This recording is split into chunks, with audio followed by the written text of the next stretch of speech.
Alice's Adventures in Wonderland, Chapter 1, Part 6. After a while, finding that nothing more happened, she decided on going into the garden at once, but alas for poor Alice.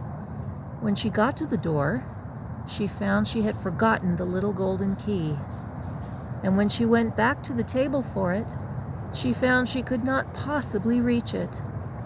She could see it quite plainly through the glass, and she tried her best to climb up one of the legs of the table, but it was too slippery. And when she had tired herself out with trying, the poor little thing sat down and cried. "Oh, come, there's no use in crying like that," said Alice to herself rather sharply. "I advise you to leave off this minute."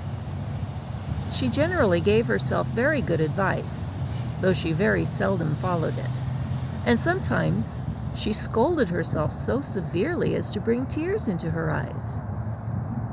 And once she remembered trying to box her own ears for having cheated herself in a game of croquet she was playing against herself, for this curious child was very fond of pretending to be two people.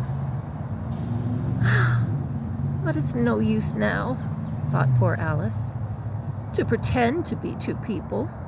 Why, there's hardly enough of me left to make one responsible person." Soon her eye fell on a little glass box that was lying under the table. She opened it and found in it a very small cake, on which the words "Eat me" were beautifully marked in currants. "Well, I'll eat it," said Alice. "And if it makes me grow larger, I can reach the key. And if it makes me grow smaller, I can creep under the door. So either way, I'll get into the garden.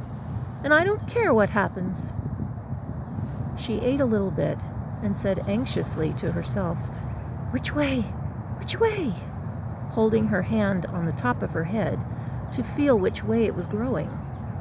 And she was quite surprised to find that she remained the same size.